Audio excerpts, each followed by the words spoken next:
You know, every single day, your devices are broadcasting a kind of secret identity, a hidden digital fingerprint that lets you connect to the world. Today, we're going to pull back the curtain on the MAC address, this unseen ID that, as we'll find out, shapes both your network access and your digital privacy. Okay, let's just dive right in with a situation you've probably been in a million times without even thinking about it. You walk into a coffee shop, you connect to the Wi Fi, and it just works. But how? How does the router tell your phone apart from your laptop and from the smart fridge in your kitchen? Well, the answer comes down to two different kinds of addresses. And this is a great way to think about it. Your IP address, that's like your current mailing address. It tells the internet where to send data right now, and it changes all the time depending on what network you're on. But the MAC address, now that's more like your social security number. It's permanent, it's totally unique, and it's literally burned into the hardware of your device. And it's that permanent address, that digital fingerprint, that we're really going to focus on. Because that's the true underlying identity of your device on any local network. So to get just a little technical for a second, this isn't just some random string of characters that software makes up. No. This is a physical address burned right into the network interface controller. That's the little chip inside your phone or laptop that actually does the work of connecting to Wi-Fi or an Ethernet cable. It is, for all intents and purposes, the hardware's real name.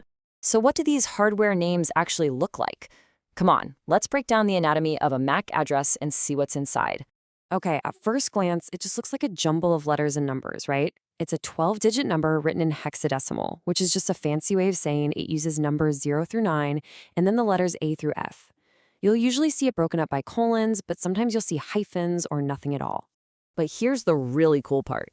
This address is actually two codes in one. The first half, that's called the Organizational Unique Identifier, or OUI. That part tells you who made the hardware, like Apple or Samsung or Intel. The second half, that's a unique serial number that the manufacturer assigned to that one specific chip. But we can go even deeper. If we zoom all the way in to just the very first pair of characters, we find something fascinating. When the computer reads this address, it sees it in binary, as just ones and zeros. And the last two of those ones and zeros act like tiny little switches. They're called control bits. And these little switches have two really important jobs. The first one tells the network if a message is just for one device or for a whole group. But it's the second one, the universal versus local bit, that is super important for our story. It flags whether the address is the permanent universal one from the factory or a temporary, locally administered one made up by software. Definitely remember that second one. Okay, so with this knowledge of how a MAC address is built, we can actually start playing detective with pretty much any device on a network. Since we know that first half is just the manufacturer's code, we can look it up. There are public databases for this. You can take the OUI from any device, pop it into a lookup tool online, and bam! You can see that, for example, this device has a network card made by Intel. It's a really powerful tool. And this is where our whole story takes a very sharp turn.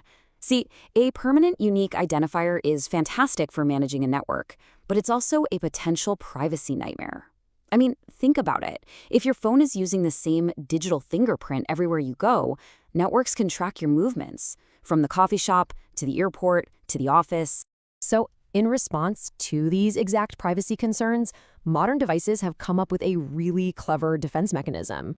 Instead of shouting out their real permanent social security number to every single Wi-Fi network they come across, your phone now generates a temporary, fake MAC address.